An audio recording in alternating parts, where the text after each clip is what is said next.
Hi everyone, I just got back from my first constructed Lorcana tournament. I just wanted to talk about this Amethyst Emerald deck I played. I think it's fairly competitive and actually surprisingly budget friendly as well. So real quick, got our 4 Pascals, great early evasive creature, gets you a few lore, that's all it needs to do. Got 4 copies of Befuddle.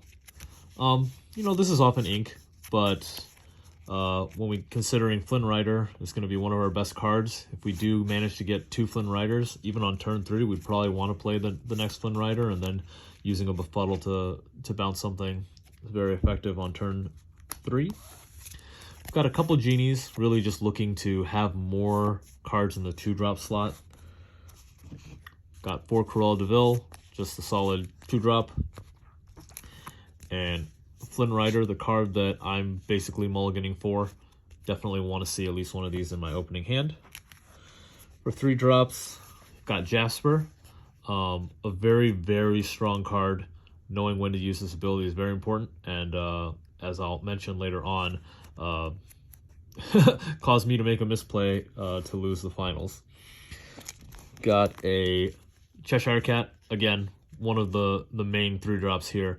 This deck is trying to just play creatures that quest. Not really trying to combat, to challenge, with 2 exceptions that we'll get to in a second. A big part of why we're playing Amethyst is the Maleficent Friends on the Other Side package. Just gives this deck a little bit more gas towards the middle of the game. If the game goes too late, this deck only has a few options, but this helps us get there. And our 2 challenging cards, Rafiki and Zeus, both have Rush. This helps us get rid of opposing problem cards. And Zeus is also still just a great quester going for 2 lore. Another just solid evasive card just to get more lore. Hans. The goal is just to be dropping so much lore that, if this just quests once, it's fine. It's done its job. Jafar, also a commonly inked card. You're not really trying to necessarily have a big hand to give this a lot of strength. Just the fact that it's another drop that can quest for multiple lore. And then one of the best cards in the deck, Kuzco, Temperamental Emperor.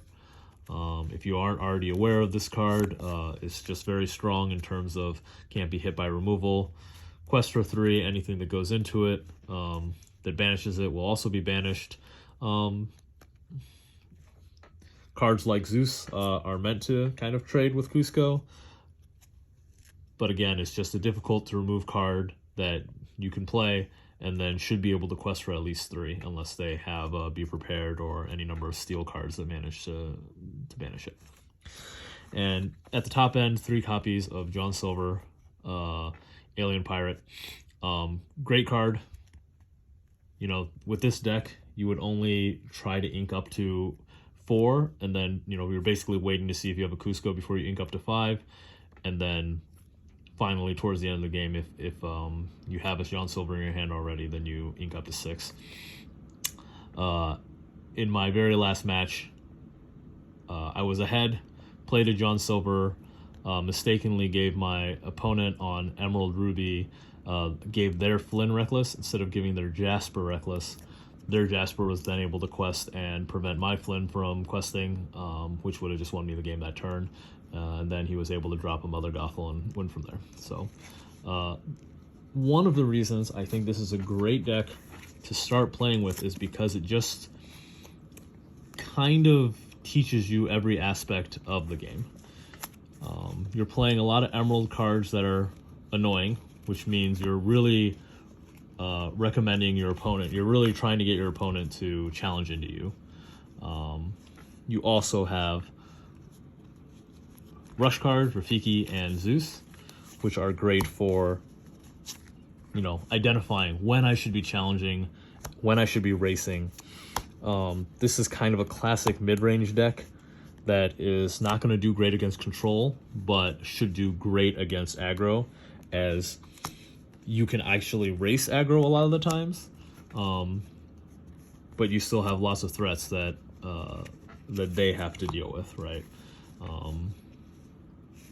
You have things that quest for 2 lore very, very quickly, like Cheshire Cat and Flynn.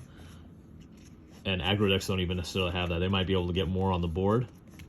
But this deck will then be able to use Jasper to prevent their high lore characters from questing, and then you just catch up and pass them. On top of that, you do have kind of abilities with Jasper, Cruella, Befuddle, and John Silver. Some interaction in terms of just more choices, right? Practice choosing, hey, what is the correct thing to choose? I made a play mistake today that cost me a game, unfortunately, but that's part of learning. You also have Friends on the Other Side, can be sung by Maleficent or Cheshire Cat or Rafiki, identifying when it is worth questing with the Cheshire Cat for 2 versus playing the Friends on the Other Side to get a couple more cards. Again, all great ways to learn about how this game functions, because I think there's a lot of depth to a lot of these choices, because these games, with a deck that quests this much this quickly, these games don't go very long. So every choice matters, and you can win or lose a game very easily based on those choices. Now, as you can see here, the 1-drops, 2 uncommons. I think you get a number of Pascals. I don't know about Befuddles, but from the Amethyst starter deck. Obviously, these colors are not a combination from 1 starter deck, so you would need 2 different ones, but you do get a decent number of the cards in this deck and in the alternatives that I'll show you here as you build up towards maybe a version with more rares and legends. In the current build, there are no super rares in this list. There are 3 legends, but there are quite a few rares. So, and some of them are a little bit on the more expensive side as far as singles go. So as we go into our 2-drops, we're only running 2 Genies. We have the 4 Flynn Riders. These are pretty essential, but they are uncommon. And then we have the 4 Cruella Devilles. If you have the Emerald deck, you should have 1 of these, but you can easily just fill out with Genies for the rest of these. There aren't any other really great options, unless you really wanted to play the Dr. Facilier 7-cost shift package. You could play the 0-4 Challenger Dr. Facilier and Amethyst, but you don't really want to be challenging. So honestly, something like a Megara that won't do a whole lot on turn 2, but can just come down and be ink, later game can, have you do a surprise attack with a Cheshire Cat or something like that. Again, would honestly recommend you should be able to get the Cruellas fairly easily and just fill out with Genies if you can't get the rest of those. Moving into 3-drops, Cheshire Cats at uncommon, Jaspers at uncommon, and Rafikis, which I believe do come in the starter, also at uncommon. We have Friends on the Other Side, which you get 3 in the starter, so you just need 1 more, and Maleficent, which I think you get maybe 2 in the starter. Fills you out pretty well in the 3 slot. Now 4 is where we hit a ton of rares. Tinkerbell is fine at common, but we run into 4 copies of Zeus. I'm not sure where they are right now, maybe $4 or $5, and Hans, which I think are maybe in the $6 to $8 range, as well as 3 copies of Jafar. Now, as you can see, the main theme here is that they all quest for at least 2, right? So here are just some options to kind of cover your bases as you try to kind of maybe collect all these cop cards. Mother Knows Best, not a character, but it can be sung, and it does create a lot of tempo, so it's very, very good in the mid-late game to kind of just change the board state, and it can help you come back from games that you otherwise may have lost. We've got Peter Pan. Unfortunately, he just doesn't quest for a lot, but he does only cost a 3, and he is evasive, and something that comes up is he can, take out opposing Pascals, and he can just keep questing kind of with his evasiveness. Jetsam, again, another evasive creature. This kind of goes just leaning in more onto the evasive side. Unfortunately, only quests for 1. And then this is a 5 cost, but Jumba Jookiba could be, a potential more expensive replacement. that at least quest for 2 lore. And on the high end of this deck, right, it's just the Kuzcos and the John Silver. And again, for Kuzco, I think Mad Hatter is just a straight replacement. You definitely just want to run these. Kuzcos are quite expensive, I think at $12 to $15 currently. So slotting in Mad Hatters is absolutely fine there. Sure, it might die to removal, but if they have to challenge it, you draw some cards. It's a great card.